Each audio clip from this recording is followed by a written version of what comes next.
መንፈስ ቅዱስ አፍን ከፍቶ ፊትን ጸፍቶ ያናግራል ይላሉ አባቶቻችን። በኢቢኤስ ቴሌቪዥን መድረክም የሆነው ይህ ነው። አባታችን የኦርቶዶክስ ተዋሕዶ ቤተክርስቲያንን ዕለት ዕለት የምንጸልየውን ጸሎት በሕዝብ ፊት በአሕዛብ ፊት መስክረዋል። አንዳንዶች አትርሱን ይላሉ። ለዚህም የኦርቶዶክስ ተዋሕዶ ቤተክርስቲያንን አስተምሮ እየነካኩ ይቆሰቁሱናል፣ ይጎነትሉናል። በጋሻውም አዋራ በለበሰበት ሜዳ ላይ ይህንን ድርጊት ፈጽሟል። እነዚህን ቪዲዮዎች ተከታትለን እንመለሳለን። ለዚህ ቪዲዮ አዲስ የሆናችሁ ሰዎች ሰብስክራይብ በማድረግ ቤተሰብ ሆኑ። አብራችሁን ቆዩ። እሺ ተመልካቾች፣ አብራችሁን ስላላችሁ ከልብ ነው የማመሰግነው። የመጀመሪያውን ቪዲዮ ነው የምንመለከተው የሚሆነው። መጀመሪያው ቪዲዮአችን ምንድነው? በጋሻው ስቴዲየም አካባቢ ስቴዲየም ውስጥ ወደ ክፍለ ሀገር ነው ያደረገው ንግግር አለ፣ እንደ ትምህርት ነው። እሱን ቪዲዮ ነው የምንመለከተው። እስቲ ምንድን ነው የሚለው የሰውዬ የሚለውን ነገር እንስማ።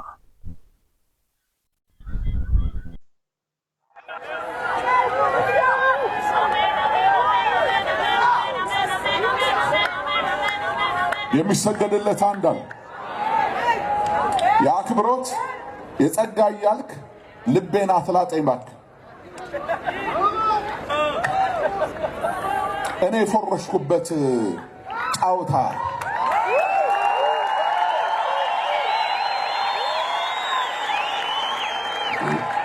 እኔ ነጥብ የጣልኩበት ጫወታ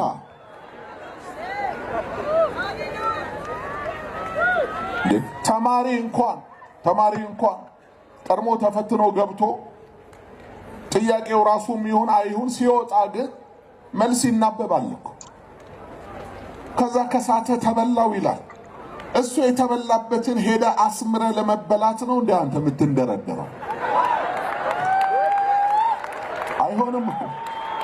አይሆንም።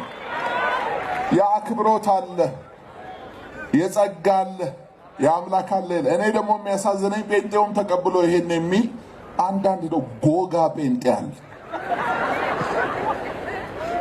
በእርግጥ የሚል እንዴት እንደሚያስጠላ ሻሜታ እንደጠጣ ሰው አፉ ላይ እንዳለበት ሰው ነው የምትመስል። በኢየሱስ ላይ ለመደባለቅ፣ በኢየሱስ ላይ ሌላ ነገር ርካሽ ተወዳጅነት ለማትረፍ ኢየሱስን አስጠቁረ በሰፌድና በወንፊት ከጎረቤት ጋር ለመግባባት የምታደርገው ተራ ጫወታ ጊዜ አልፎበታል። ጊዜ ያለፈበት ነገር ነው። እግዚአብሔር አምላክ ቢሆን እሱን ተከተሉ። በዓል አምላክ ቢሆን ደግሞ እሱን ተከተሉ። የመለየት ዘመን ነው። ይለያል ዘንድሮ ብለዋል።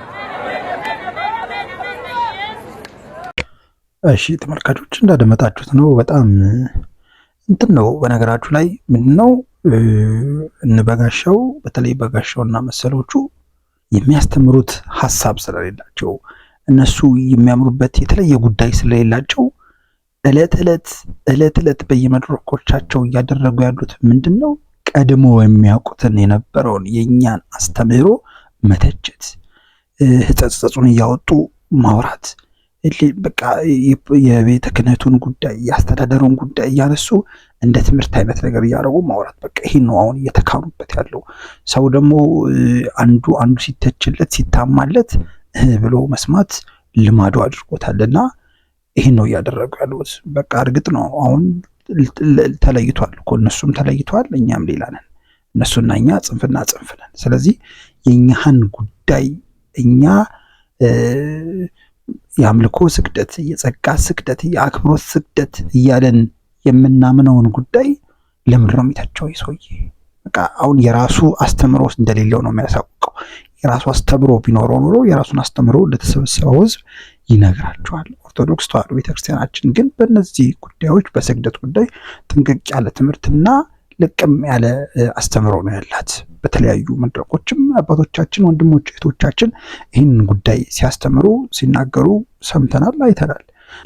በቃ እንዲውላችሁ እንደዚህ ነው። አያችሁት? ትንንሽ መተቸት ብቻ የራሱ አስተምሮ ስለሌለው የኛን ብቻ እንትን እያለ በእኛ ለመክበር በእኛ ኦርቶዶክስን እየተቸ ፊት ለፊት ዛሬም አለው፣ ዛሬም አትርሱኝ፣ ዛሬም ዋቁኝ አይነት ነገር ነው እያደረገ ያለውና በጌ እንግዲህ ያው ተነቅቶብሃል።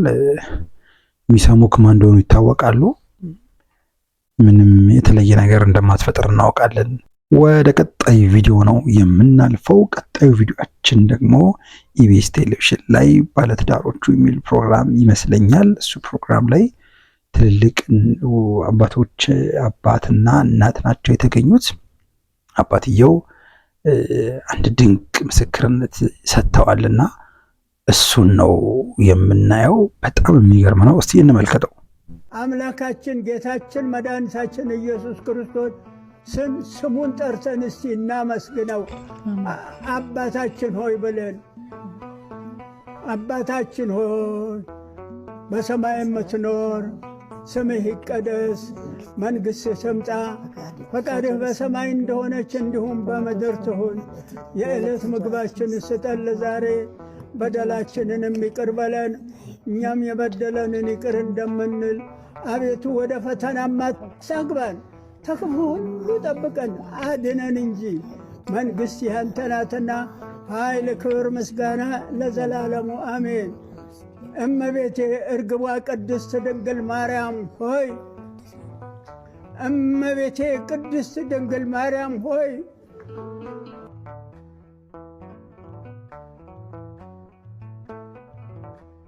መጨረስ አቃታቸው። አያቸው ስለ እሷ ሲነሳ ብዙዎች በቃ እንዲህ ናቸው። እንባ ነው የሚቀድመን። እመቤቴ ቅድስት ድንግል ማርያም ሆይ በመልአኩ በቅዱስ ገብርኤል ሰላምታ ሰላም እልሻለሁ። በሐሳብሽ ድንግል በሥጋሽም ድንግል፣ የአሸናፊው የእግዚአብሔር እናት ሆይ ሰላምታ ላንቺ ይገባሻል። ከሴቶች ሁሉ ተለይተሽ አንቺ የተባረክሽ የማኅፀንሽም ፍሬ የተባረከ፣ ጸጋን የተሞላሽ እናቴ ደስ ይበልሽ። ወላዲት አምላክ ደስ ይበልሽ። አንቺም አምላክ ደስ ይበልሽ። እኔ ደስ ብሎኝ ነው ያለሁት። ከታችም ሳይቀዘቅዘኝ ከላይም ሳይፈጀኝ ለብ ያለ ደስታ ባህር ውስጥ እየዋኘሁ ነው ያለሁት። ደስ ብሎኝ ነው ያለሁት። ደስ ይበልሽ። ልዑል እግዚአብሔር ካንቺ ጋር ነውና ከተወደደው ከተከበረው ከጌታችን ከመድኃኒታችን ከኢየሱስ ክርስቶስ ዘንድ ይቅርታን፣ ምሕረትን፣ ተድላን፣ ደስታን፣ ጥጋበን እንዲያድለን አማልጅን ለዘለዓለሙ አሜን። ምስጋና ይሁን አንድ አምላክ ለሚሆን ለአብ ለወልድ ለመንፈስ ቅዱስ ክብር ምስጋና ይገባል፣ ዛሬም ዘወትርም ለዘላለሙ አሜን። ድንቅ ምስክርነት፣ በጣም የሚገርም ምስክርነት። በአሕዛብ መንደር ስሙ ከፍ ነው የሚለው እግዚአብሔር፣ ስሙ ከፍ ነው የሚለው። የእመቤታችን ቅድስት ድንግል ማርያም እንዲህ ነው ከፍ የሚለው። እንግዲህ ምን አይነት ጸሎት ነው! ምናውቀውን አባታችን ነው እንግዲህ እንደዚህ አድርገው እየጸለዩ ያሉት። በቃ በእነዚህ አባቶች በእነዚህ ትልልቅ ሰዎች ነው በቃ አገራችንም ተጠብቃ የምትቆየው፣ እኛም ተባርከን የምንቆየው። እንዴት አድርገው እንደሚጸልዩ ታይታችኋል። አባታችን ላይ በቃ እርግቧ ይሏታል እመቤታችንን። ደስ ይበልሽ ይሏት ራሱ አፋቸው ላይ እንዴት እንደሚጣፍጥ። እኔም ደስ ብሎኛል፣ አንቺም ደስ ይበልሽ፣ ደስ ይበልሽ። ከጌታችን ከመድኃኒታችን ከኢየሱስ ክርስቶስ እንዴት የሚጣፍጥ ጸሎት ነው ያደረጉት። እያንዳንዱ ቃላት እያንዳንዱ እንትን ጥርት አድርገው በቃ እየገባቸው እንደሆነ ነው የሚያሳውቀውና የሚገርሙ አባት ናቸው። እድሜ ጤና ይስጦት፣ እድሜ ጤና ይስጦት አባታችን ነው የምንለው። በጣም የሚገርም ነውና ኢቢኤስ ቴሌቪዥን ላይ ነው እንደምታዩት። በጣም ድንቅ ምስክርነት ነው። እንዲሁም ይቆረጣል ብለን ራሱ ምንሰጋበት ጣቢያ ማለት ነው። ግን እንደዚህ በቃ እግዚአብሔር ይስጣችሁ። በጣም በቃ በእውነት ድንቅ ድንቅ ነው። አባታችን እድሜ ጤና ይስጦት ለማለት ነው የምንፈልገው። በመጨረሻ አንድ ቪዲዮ ወደ እናንተ አደርሳለሁ። የቪዲዮ መጨረሻ የኛ ቪዲዮ መጨረሻ የሚሆነው የአባታችን አባ ገብረ ኪዳን አጭር ትምህርት ነውና እሱን ተከታትለን እንመለሳለን። አብራችሁን ቆዩ። እስከዚህ ድረስ አብራችሁኝ ካላችሁ ላይክ እና ሰብስክራይብ በማድረግ አጋርነታችሁን አሳዩኝ። በጣም አመሰግናለሁ ይህንን ስለምታደርጉ።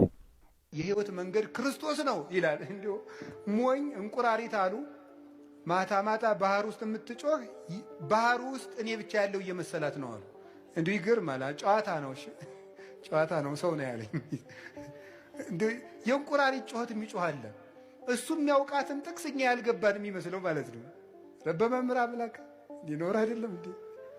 አሁን ብድግልና መንገድም ሕይወትም እኔ ነኝ ያለ ኢየሱስ ይላል። እኔ ያውቀው የለ እሱን ሞኝ እንዴ? ሕይወት አባቶች በዜማ በሰዓታት ሲሉት በሰማቸው እዚህ ምን አንቀጽ ለአባቡ ፍኖት ዘመንገለ ወላዲው ሲሉ ሌሊት ታጥቀው ሲሉት በሰማቸው። ዝም ብሎ በአፍ ብቻ አይደለም እኮ የሚሉት እንዴ። ሞገስነ ወክብርነ ቀርነ መድኃኒትነ እንቅልፋቸውን ከልክለው ነው። በልተው ጠጥተው ሱፍ ለብሰው መጥተው አጊጠው አይደለም የሚሉት። ታጥቀው እንቅልፋቸውን ትተው ሞገስነ ወክብርነ ቀርነ መድኃኒትነ ውእቱ ኢየሱስ ክርስቶስ አሩት ሰናይ መጾር ቀሊል ውእቱ ኢየሱስ ክርስቶስ ፄው ዘአጣሞ ለልሱ ውእቱ ኢየሱስ ክርስቶስ አልጫውን ያጣፈጠ ቀላል ቀንበር የለዘበ ሸክም ቀላል ሸክም እጥፍ ድርብ መክሊት ያልተሰራ ልብስ መመኪያ ዘውዳችን ክብራችን የምንመክትበት የደህንነታችን ቀንድ እርሱ ኢየሱስ ክርስቶስ ነው ሲሉት ነው የሚያድሩ።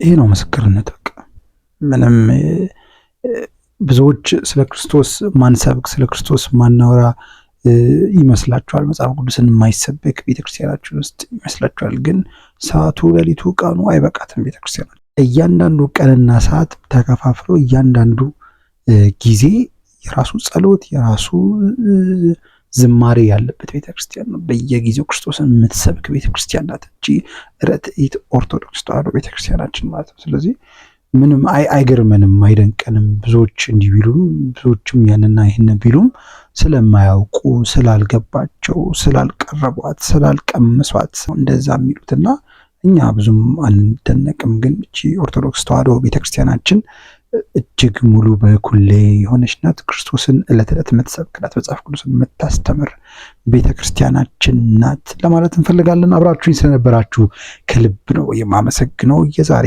ቆይታችን ይህን ይመስላል። በሌላ ጊዜ ደግሞ ሌሎች አዲስ ጉዳዮችን ወደ እናንተ ይዘን የምንመጣ ነው የሚሆነው። አብራችሁኝ ስለነበራችሁ ከልብ አመሰግናለሁ። ቪዲዮን ላይክ እና ሰብስክራይብ እያደረጋችሁ እንድትወጡ ጠይቃችኋለሁ። ሀሳቦቻችሁን ደግሞ በኮሜንት መድረክ ላይ አስቀምጡልኝ። ቻው።